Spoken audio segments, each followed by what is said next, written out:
Chapter 2. The Chase of Destiny, Section 1. Return to the Ruins. Alya crouched behind the thick trunk of an ancient tree, breathing heavily. The night was as dark as ink, and the chill of the forest pierced through her tattered clothing. The presence of the undead soul beast still lingered around her, offering a faint sense of safety, yet her heart weighed so heavily that it felt hard to breathe. She had successfully escaped the black-armored legion's encirclement, but what about her home? The village where she had lived for over a decade, had it truly been swallowed by the flames? She couldn't accept it, and she wouldn't believe it. The elder had given his all to protect her as she fled, but she had run like a coward. How much longer could she run? And where could she escape to? She gritted her teeth and finally made up her mind to return. Even if it was just for a glance, she had to see for herself the state of her village. The wails echoed over the ruins. The first light of dawn began to appear on the horizon, signaling the end of the night. Alya held her breath, sneaking closer to the village. The remnants of fire flickered on the scorched beams, and the air was thick with the stinging smell of smoke and ash. Her heart twisted painfully as the scene before her seemed like a nightmare. The village had been reduced to a wasteland. The once lively square was now filled with broken stones and debris, familiar houses reduced to rubble. The air was thick with the scent of burnt wood and blood. Those villagers who had once laughed and talked around her, who had grown up with her, now lay either dead in pools of blood or crying as they clutched their loved ones. Their eyes were filled with despair and rage. Her steps froze in place, her heart tangled with pain, guilt, and regret. A familiar figure knelt in the center of the square, clutching a body tightly, trembling all over. It was Aunt Marcia. Her hands were soaked in blood, and in her arms lay her young son, Tammy, a lively, laughing child who would never open his eyes again. Why did this happen? Marcia muttered, tears falling onto the pale face of the child. Alya's fingers unconsciously clenched. She wanted to approach, but at that moment, Marcia slowly lifted her head. Her gaze was hollow but filled with hatred, and she stared at Alya with intense fury. "It's all your fault." That hoarse whisper exploded in Alya's ears like thunder. Her body wavered, as though she had been slapped hard across the face. The other survivors noticed her too. The mournful villagers now wore expressions of complex emotions: anger, fear, and disgust. "It's her. She's back. It's because of her that the undead soul beast appeared, and the black-armored legion slaughtered the village. She is the source of the disaster. She shouldn't have come back. She deserves to die," the villagers muttered angrily under their breath, their eyes filled with unprecedented hatred and fear. Alya's lips trembled, wanting to speak and explain, but her throat felt as though something was blocking it, unable to produce any sound. She didn't know what to say. She couldn't even argue, because she couldn't deny it herself. This was all because of her. "Enough," an old and weak voice called out. The crowd parted, and the elder, supported by a few wounded survivors, slowly walked toward her. His staff had broken in half, his face was covered in blood, and his breath was faint, as if he might collapse at any moment. Alya's tears could not stop falling as she knelt before the elder, her hands trembling as she reached out to support him. "Elder, The elder raised his hand, silencing her words. He looked at her deeply, and there was no resentment in his gaze, only a heavy sadness and complex emotions. "Child, this is not your fault," the elder whispered, his voice like a candle flickering in the wind, as though it would extinguish at any moment. "But your fate is destined to be extraordinary." Alya's heart tightened, not understanding the elder's words. The undead soul beast. Its appearance was not a coincidence, but a choice of destiny. The elder's gaze gradually grew distant, his breath weaker. "You must go to the west, find the key of destiny." Otherwise, disaster will sweep across the continent. Alya's pupils contracted sharply. The key of destiny? What is that? The elder's lips moved slightly, but in the end, his head fell limply, and his staff dropped to the ground with a dull thud. Elder! Alya gripped, his arm desperately, her fingertips cold, but the only response was an eerie silence. The elder had passed away. Alya stared at him blankly, tears falling to the ground. Her heart ached as though it had been torn apart, but the villagers still looked at her with those cold, complex gazes. No one comforted her, and no one reached out to help. She finally understood. She no longer belonged to this village. She gritted her teeth, wiped away her tears, and slowly stood up, tightly holding the elder's cold hand. The West. The key of destiny. She didn't know what it was, but she had no other choice. If what the elder said was true, then she had to go find it. No matter how dark the path ahead, she could not turn back. The night wind blew, and she glanced back at the ruins, her heart as cold as ash. Then, without looking back, she headed west. Her fate had already reached a point of no return. The night enveloped the land as Alya hurried through the rugged mountain paths, her steps light yet cautious. She knew the Black Iron Legion would not let her go easily. Since escaping the village, an empire-wide manhunt had been launched against her. Every town and village she passed through displayed wanted posters on their walls, emblazoned with bold red letters reading, "Necromancer's Host, Alya." Beneath her portrait was a bounty large enough to drive countless mercenaries, bounty hunters, and spies into a frenzy. She dared not linger, nor trust anyone. The fugitive's flight. Under the bounty, she crossed mountains and traversed desolate wastelands, each step carefully measured. However, the pursuit by the Black Iron Legion never ceased. On several nights she could hear them stationed at the base of the mountains, their soldiers gathered around campfires, discussing the rewards and punishments awaiting her capture. I heard she summoned a necromantic beast. Yes, she's a monster. If she is allowed to grow, she will undoubtedly become a threat to the Empire. The general has ordered her live capture, but if she resists, we are to kill her without hesitation. Alya clenched her fists in the darkness, her heartbeat quickening. She knew that if she were caught, a fate worse than death would await her. Yet, what made her even more uneasy was the feeling that someone was trailing her in the shadows.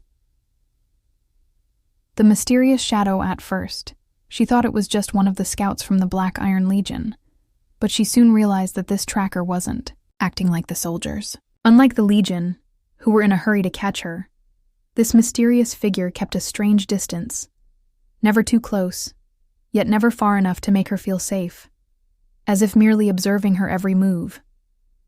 A few times she deliberately took detours, and even hid in the shadows trying to shake off the follower. Yet every time she thought she was safe, the sensation of being watched lingered, always just behind her. Then, one night. The darkness was heavy as Alya moved through the dense forest, dodging the patrols of the Black Iron Legion. She carefully stepped on the fallen leaves, avoiding any sound. Just as she was about to pass a massive ancient tree, a pale, slender arm suddenly reached out from the shadows, grabbing her wrist with a sharp tug. Alya's pupils contracted, and she instinctively tried to break free, but the strength of the grip was surprising. With ease, she was pulled into the shadow of the tree. "Don't make a sound." A low, firm voice issued from the darkness. Alya fought to calm her panic, looking up. The moonlight filtered through the branches, casting a faint glow on the figure. It was a man cloaked in black, his features sharp and austere. His golden eyes glinted like a predator in the night. His black hair was mostly concealed by his hood, and though his clothes were dusty from travel, he appeared completely unruffled. "Who are you?" Alya whispered, her voice barely audible. The man didn't answer directly. Instead, he motioned for her to look into the distance. She followed his gaze, and her heart skipped a beat. Black Iron Legion soldiers were searching not far away. The light from their torches flickered through the trees, and their commands echoed clearly in the night air. "She must be nearby. Search carefully," one of the soldiers shouted. Alya held her breath, not daring to move. The man's grip remained, firm on her wrist, his warmth offering an unexpected comfort amidst the tension. After what felt like an eternity, the Black Iron Legion gradually moved away, and the man finally released her wrist. Unclear intentions of aid. "Who are you, really?" Alya demanded, stepping back, her eyes narrowed in suspicion. The man didn't answer directly. Instead, he gave a small, enigmatic smile. A smile tinged with an unsettling mockery. "Do you know what kind of power you are harboring?" he asked, his voice low. Alya's heart raced. "The necromantic beast," she muttered. The man nodded, his gaze as deep as the night itself. "The Black Iron Legion will never stop hunting you, and other forces will not stand idly by." Alya furrowed her brows. "Are you here to capture me as well?" The man chuckled lightly and slowly shook his head. "No, I have no interest in the bounty, but I am interested in your beast." A shiver ran down Alya's spine. This man knew the secret of her necromantic beast? Who was he? She took a deep breath, her suspicion growing. "What do you want from me?" The man was silent for a moment before he spoke softly, his words calm, yet commanding. "I want to take you to see someone." Alya blinked in confusion. "Who?" The man didn't answer directly. Instead, he turned and began walking deeper into the forest, his tone unwavering. "If you want to survive, follow me." Alya hesitated for a moment, casting a final glance at the dark woods before looking back at the retreating figure of the man. She had no other choice. Clenching her teeth, she took a deep breath and followed him into the unknown. On this journey of flight, her fate was slowly guiding her toward an abyss of uncertainty. The cold night wind swept through the gaps in the forest, carrying a damp chill that brushed against Alya's cheek. Leaning against the trunk of an ancient tree, her exhausted body finally succumbed to fatigue, and under the cover of darkness, she sank into a dream. However, this dream was so eerie that it sent chills down her spine. She stood on a barren land, beneath a sky that shimmered in an unnatural shade of purplish black. Thick clouds churned, as if some unknown force was stirring. The heavens and earth, the air was heavy and suffocating, filled with an icy pressure. Everything around her was deathly silent, except for a solitary black castle looming at the end of the desolate land. The castle seemed as though it did not belong to this world. Its towering spires pierced the sky, and dark vines twisted along its weathered walls. Deep, hollow windows stared at her like vacant eyes, exuding an oppressive aura that sent an inexplicable shudder down her spine. Her feet moved forward uncontrollably, while her heartbeat quickened with each step, as if something was waiting for her. Suddenly, an icy presence crept up behind her. She whipped around, only to see a pair of glowing, deep blue eyes slowly opening in the darkness. Those eyes were profound, filled with an undeniable authority, as though they could pierce into the depths of her soul. She couldn't move. She couldn't even tear her gaze away. The figure lurking in the shadows remained indistinct, its outline blurred, yet the oppressive aura it emanated was beyond words. "Return." A deep, ancient voice echoed through the dream, as if carried from across the vast expanse of time. In an instant, an overwhelming flood of images surged into Alya's mind. A battlefield engulfed in flames, countless soldiers clad in black armor, clashing with their swords. War horses neighed, and the ground was drenched in blood. Gigantic soul beasts roared across the battlefield, tearing through enemy lines. Yet, amidst these powerful creatures, one shadow stood at the very center of the war. A necromantic soul beast, its wings spread wide, shrouding the sky. An ethereal blue flame burned within its body, and wherever it passed, life withered and souls were devoured. Terrified screams filled the battlefield. Even the soul beasts of the soldiers trembled under its terrifying presence. Some even collapsed and vanished outright. Just as the necromantic soul beast was about to lay waste to everything, a hand emerged from the darkness. A pale hand, slowly reaching out toward the creature, as if attempting to command it. Alya's heart pounded violently. Suddenly she felt a powerful force pulling her consciousness, tearing her vision forward. In the next moment, she saw the owner of that hand. A shadowy figure stood atop the highest tower of the Black Castle, overlooking the battlefield, their eyes void of emotion. Alya's chest tightened, an unexplainable fear crawling into her heart. She wanted to break free, but her body felt shackled, as if bound by an invisible force. That figure slowly turned their head and looked straight at her. Their lips curved into a faint, enigmatic smile. "You have finally arrived." Their voice was deep and distant, cutting through the currents of time, striking directly at Alya's very soul.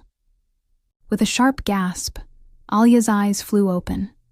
Her breathing was ragged, her forehead damp with cold sweat. Her heart pounded so fast it felt as though it might burst from her chest. The forest around her remained as silent as ever, yet her body trembled from an inexplicable fear. Lowering her gaze, she felt a strange pain in her palm. Slowly, she opened her hand, and her pupils shrank in shock. A peculiar mark had appeared on her palm. It looked like an ancient rune, faintly glowing with a ghostly blue light. Her dream had left a mark in reality? Alya's breath quickened. She had no idea what this mark meant, but one thing was certain. This was no ordinary dream. It was a fragment of something lost to time, a fate that was slowly awakening. The night was deep, and the cold wind carried the scent of decaying leaves as it whispered through the forest.